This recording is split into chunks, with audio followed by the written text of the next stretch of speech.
Vamos a ver ahora los riesgos que asume un inversor.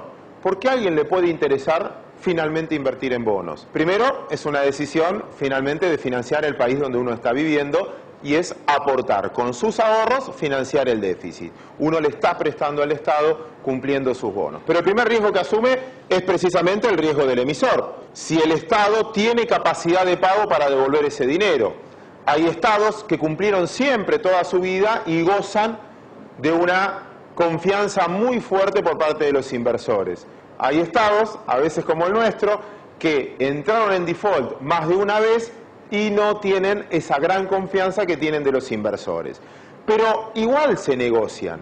La diferenciación está en el precio.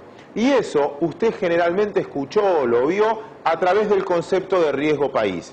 Si, por ejemplo, ¿cómo se mide este riesgo del emisor?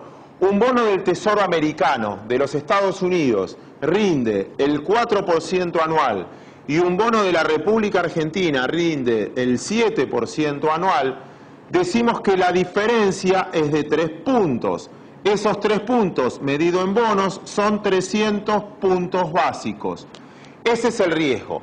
¿Qué significa? Que el inversor percibe 3 puntos de tasa de interés, 300 puntos básicos de riesgo, más a un país que a otro.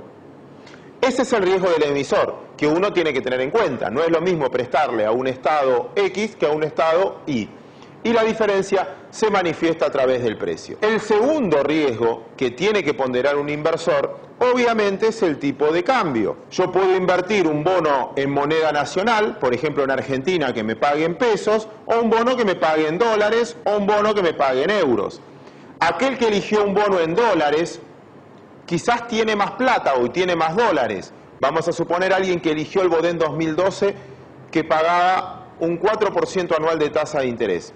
Para hacer un ejemplo, alguien que invirtió $10.000 va a cobrar $400 por año de interés. Al primer año vamos a suponer que va a cobrar o va a tener $10.400. Pero hace un año atrás, esto en euros era mucho menor. Tengo más dólares, pero estoy asumiendo un riesgo de tipo de cambio, porque pesos valen más y los euros valen más. No significa que gané en términos relativos dinero, gané en la misma moneda.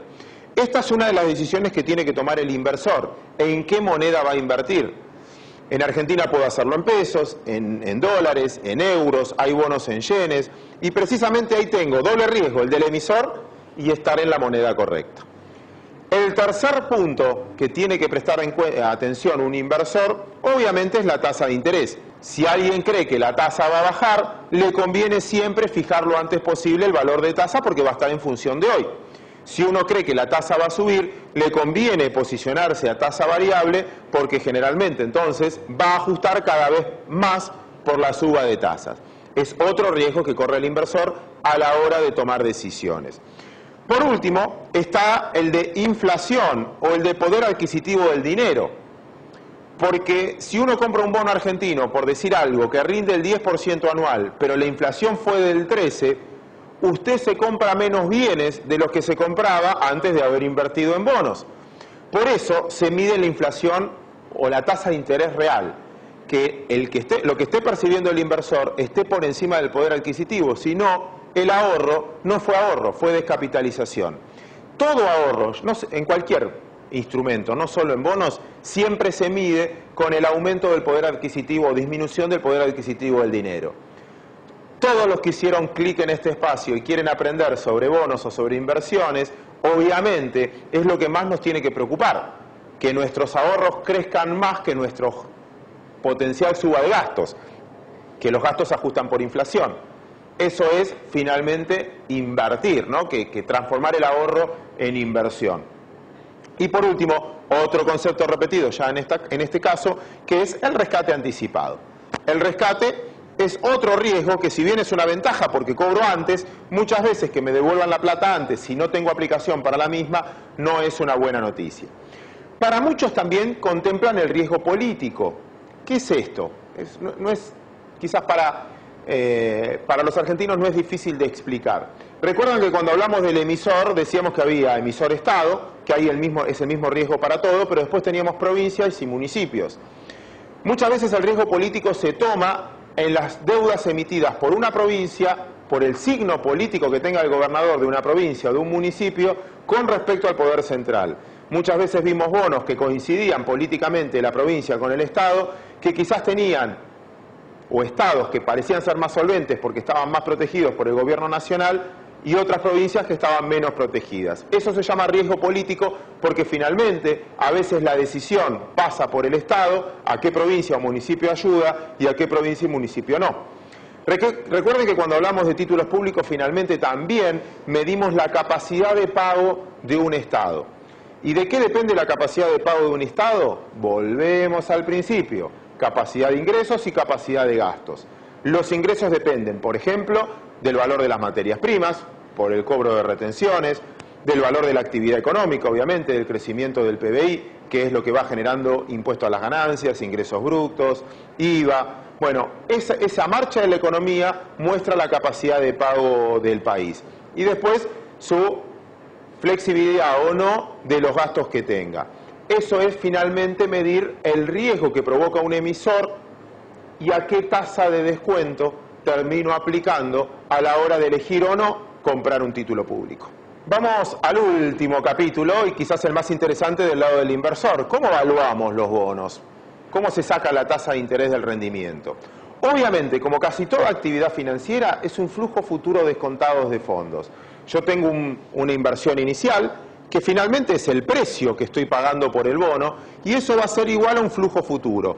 ¿Cómo se forma este flujo futuro? El cupón que voy a cobrar en un momento, más el cupón que voy a cobrar en otro momento, así los sucesivos cupones.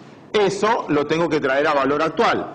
Entonces se utiliza la vieja fórmula dividido 1 más i, dividido 1 más i al cuadrado, dividido 1 más i al cubo, suponiendo que estoy poniendo en este ejemplo un bono que vence dentro de 3 años, que paga una cuota anual y en el último, además del interés, me paga el capital, el monto inicial. Si el bono lo compro al 100% de su valor nominal, una lámina de $10.000, la pago $10.000, por ejemplo, y me da 4% anual, $400 el primer año, más $400 el segundo año, más $400 el tercer año, más los 10.000 de capital, dividido la secuencia de tiempo, me va a dar la tasa interna de retorno, que es la I que iguala estos flujos, por definición. Bien, entonces, esta es la tasa interna de retorno. Ahora bien, si esto es 100% y eso es igual, obviamente la tasa va a ser del 4% anual, igual que el cupón. Pero, si yo este bono en vez de pagarlo 100, en el mercado vale 90%, yo voy a ganar este 4% anual más la diferencia de precio que voy a poner 90 y voy a terminar cobrando 100. Esa es la TIR del bono y en este caso vamos a suponer que me dé un 7% anual. Rinde más que el cupón. ¿Y por qué rinde más? Porque estoy pagando un precio inferior. Por eso esta tasa de interés está en función del cupón que paga el bono más el precio que estoy pagando. Por último, un bono puede valer sobre la par también. Puedo pagarlo 101. ¿Y qué significa eso? Que como voy a terminar cobrando menos plata de la que puse, una lámina de $10.000 la pagué 10.100, pero voy cobrando los intereses, como usted ya está suponiendo, va a rendir menos del 4% anual. Porque voy a ganar el 4% menos la pérdida de capital que voy a tener por pagarlo sobre la par. Y eso me va a dar, por ejemplo, en este caso, el 3,5% anual. Por eso es muy probable que usted vea bonos que coticen por encima de la par. Simplemente esto es el ABC de los títulos públicos. Obviamente vamos a seguir avanzando en el transcurso de estos cursos y si no, en la Fundación tenemos los cursos suficientes para insistir más en la profundización del aprendizaje en materia financiera. Muchísimas gracias.